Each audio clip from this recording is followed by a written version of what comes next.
So welcome, Stephan Conradi. It is a pleasure to have you again for this Ask the Author series, this time for Life After Trauma.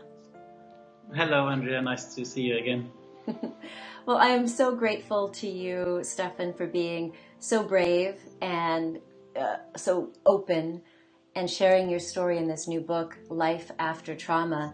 The chapter that you have shared with us is called How Depression Changed My Life. And, this is something that you and I both have in common. We've both had experiences where the craziness of life and stress and working in a certain way really brought up this experience of depression. But I love the way that you write about it. You're a very good writer. And I love the way that you characterize depression for you as like being in a bucket of mud. So talk to me about how you first experienced depression, and did you have any struggles, seeking help? Because, it is very rare for men to be so open and sharing. Was that an issue for you at all? Yes, it was a big issue, actually. Well, the first times when I had, I would say, lighter symptoms of depression, I was not really aware of this. I didn't really know that it was depression. It was sleeping disorders. I had a period in the winter where I couldn't fall asleep for several weeks. And then the next days were, of course, really intense and tiring, and I had no energy at all. And then I was trying, this was years ago, that was the time, I think the second or third year after we opened the business on Mallorca, we did this Germany, Spain hopping. So in the summertime we worked in Spain, in the winter it was Germany. So it was quite stressful anyways, to live in two different locations a year. And it was difficult to find doctors because I was health insured in Spain privately. But in Germany, there was a waiting list of like 3 or 4 months to consult a doctor. So it was pretty much impossible, actually. And I found help through a friend whose father was a psychologist. And he at least replied to some emails. And then I found a place in Cologne where I got a free service. And that was, I think, just the case because I explained the situation, how difficult it was for me to find a doctor in Germany.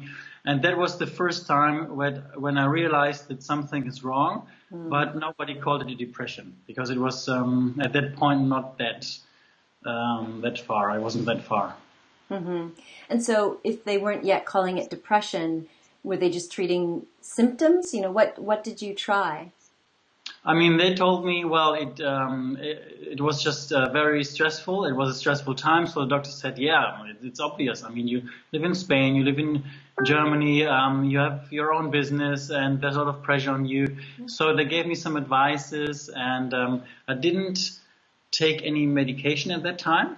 But I realized after a while that this was just getting worse and worse. But then I became better. When I came back to Spain, I felt more being at home because I kind of realized that Spain will be my future home. I mean, we were mainly based here, and we still had an apartment in Cologne, but it was still the way that I felt one leg in Germany and one leg in Spain. Yeah, and that could be disruptive for anyone, moving all around, not feeling completely grounded in one place. But I wonder, because you're in Mallorca, you're in a beautiful place that's sunny, you're also around water. You talk about how the experience of water has been really helpful for you as well. Yes, very much. Because of the fact that I'm a diver, I did spend a lot of time here in Mallorca in water and also the years before. And when the depression hit me the first time in 2014, actually the only thing that I could properly do was diving. So I was relaxed, I was calm, I was alert enough to work with clients because I've taught thousands of people to do the first scuba dive. So this was kind of an automatic system that I was able to do. But besides that, I felt stressed and actually anxious all the time. So when I took my suit off and went home, I was like dead tired because I had days when I was like 10, 12 hours a day together with clients. So, which was on one hand good because I could spend the time that I could appreciate at least a little bit in the water. But on the other hand, whenever I was surrounded by air only, I felt miserable. I could imagine that, being in water, and one thing you're working with clients, but another thing you're in a whole environment where the same pressure of life on land isn't there. So I could imagine how you could feel your stress is suspended for a period of time. So where was it from 2014 forward? Where did the depression get to the point where you really felt like, as you say, this bucket of mud had gotten so high that it was unbearable?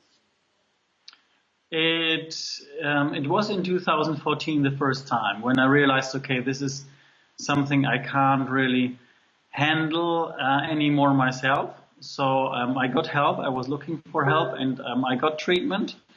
It was conversational treatment combined with medical treatment, which made me kind of numb, of course, on one hand side, but on the other hand side, it was quite good for me because I could sleep better, and it supported me to kind of stay alive in a certain way. Got it. Yeah. And so by medical treatment, do you mean you took antidepressants or anti-anxiety medication? Yes, Okay. exactly. Yeah. So it stabilized you, it allowed you to at least get some sleep and function, but you noticed that you felt numb, as you said, right? Yeah, I realized because at that time I had no feelings at all. I mean, everything was just, nothing really mattered. I mean, I had no taste. I had no interest in the activities I loved before. There were actually no feelings. The feelings disappeared completely, which was very strange because you can't explain it to anyone. Right. And and nothing mattered, really, nothing. And of course, after a while, I realized this is not the status that I would like to be on for a longer time. On the other hand, I didn't know, would it disappear or would it not? Because I know people, they're on medications for years, and they are a little bit like zombies. I mean, they look physically different than they were before because the medications made them, look different. They are walking around like robots, Yeah. And so what was the next phase of your evolution? The next phase was that I was getting much better when the season ended. So I realized, okay, maybe it is the pressure of the seasonal work because Right. you have 6 months of really high intense work. Yeah. And then I thought, okay, let's go on a course, on a mindfulness course in the winter to see, because it definitely has something to do with your mind. And I was reading books about mindfully based stress release, and I was consuming videos. I was reading magazines, and I tried to help myself as best as I could. I spoke with friends and relatives who suffered depression. But on the other hand, I realized everybody has his own way to deal with this. I mean, people are different. So I took this course in the winter, this mindfulness course, which was very good. But I was feeling better anyways. I thought, okay, this is like an add-on maybe. And I didn't continue practicing this mindfulness, which was, looking back, not so smart, because it would have helped me to gain resilience, to not fall back into this mud bucket. And so doing the mindfulness and taking these courses in meditation, you also discovered that one of the things that all of us teach in mindfulness-based stress reduction is about the breath. And with your experience as a diver, you realized, wow, there's so much power in the breath. And this is actually something that you're now focusing on, becoming a breathing expert. So talk to me about how you feel like the breath can really help us.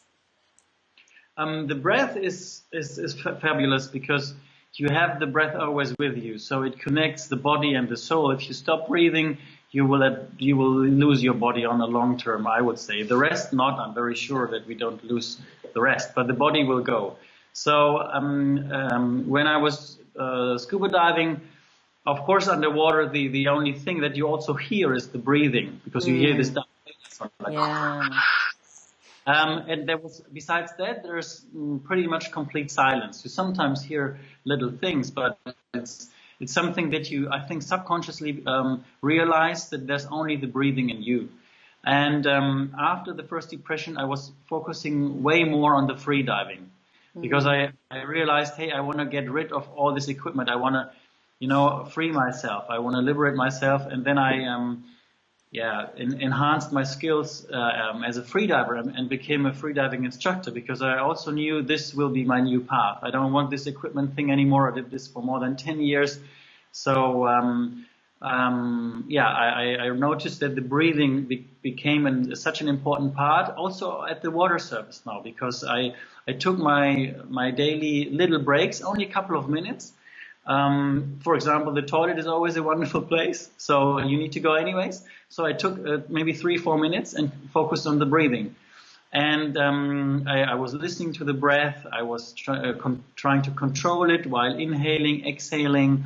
You can do the Om sound, which is, of course, well known in the Eastern culture, where you can control your exhaling through the noise of the Om. So it's wonderful because it's there anyways. You can focus on it.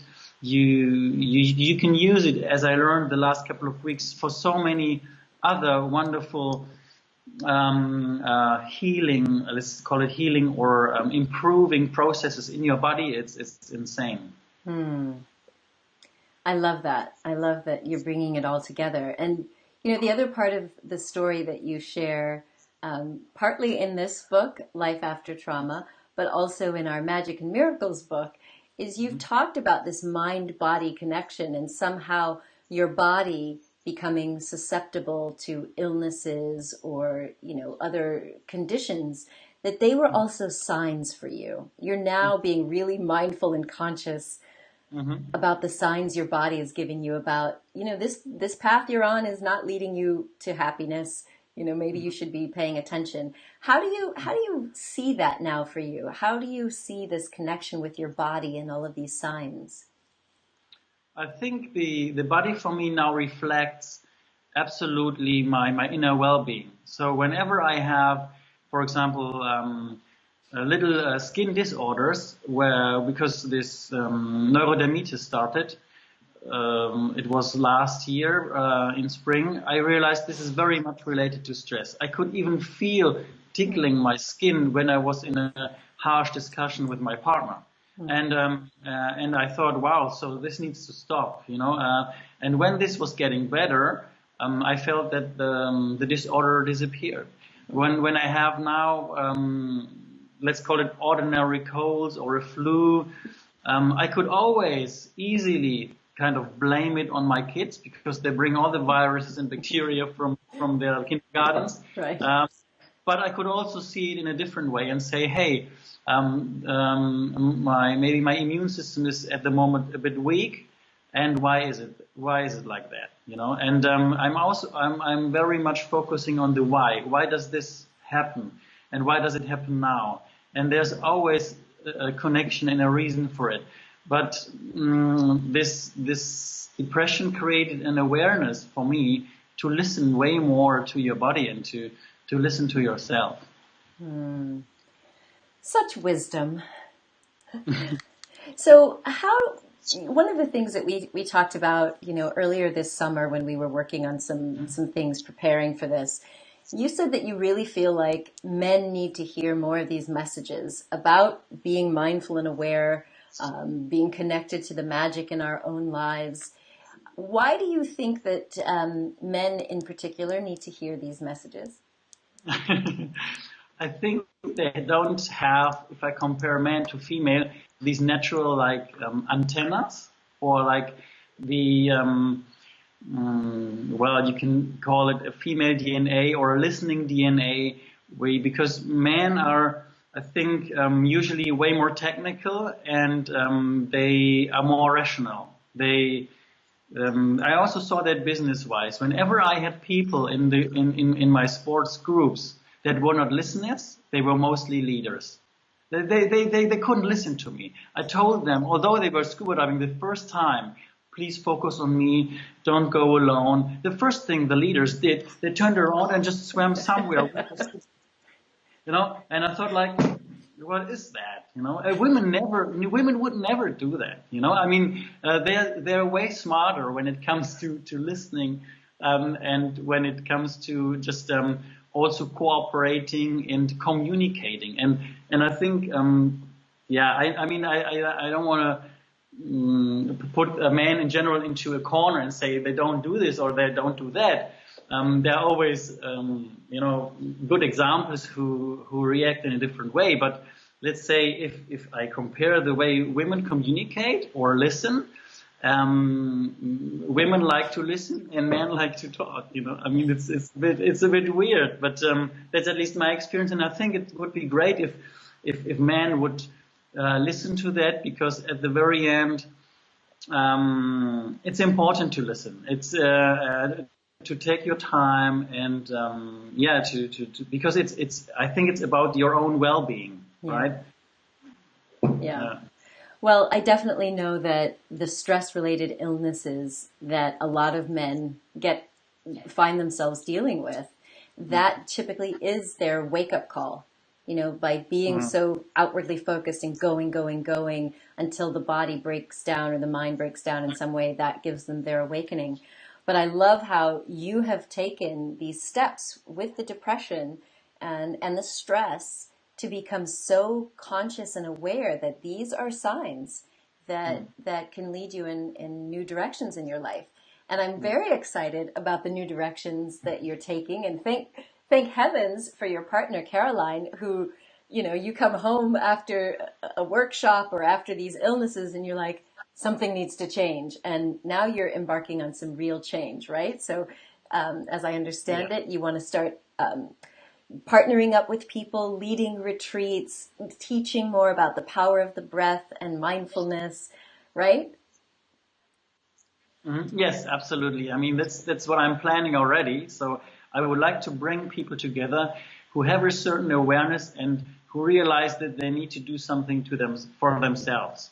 It's about disconnection from, let's say, our Western culture, where it's always about speed and implementing things fast, and about profit and about social status. I mean, at the very end, we are all going the same direction. I mean, this is obvious, right? My grandma said something really interesting, which I love, because she was saying, she was a hardcore businesswoman. She was saying, Stephan, everything that you have in life is only actually hired, because you have to let it go one day, right? And I think the sooner you start letting material things go, the smarter it is, because they keep you busy with worrying about your property or about your whatever values that you could lose, and if you don't have them, you can't lose them. So at the end, if you realize what is really important to you, and if you find your core values, and then make these values more important for you and let all the other rest go, I think that's a big step to liberate yourself and to become healthier and more relaxed, more happy, more joyful. Wow, such wisdom. Like, we all hear grandma wisdom, but you actually listened. So wonderful. Well, Stephan Conradi, thank you once again so much for sharing your wisdom with us. Folks, you can connect with Stephan online at stephanconradi.com. He's also on Facebook, facebook.com/please shine, right? Yeah. Yes. Please shine. I love that. So thank you again. I hope that you will read Stephan's story in the book, Life After Trauma, as well as his story in our other book, Magic and Miracles. Until next time, my friend, thank you so much for being here. Thank you very much, Andrea. Bye. Bye-bye. You enjoy that interview? I sincerely hope so. Please support the authors by getting a copy of the book, and share this video with someone else who needs a little bit of positivity sprinkled into their life. If you or somebody you know has an important story to share about recovering from trauma, resilience, or magic and miracles, check out our publishing options at makeyourmarkglobal.com. Until I see you again, my friend, remember that you are a gift to the world. So share your presence with passion. Much love.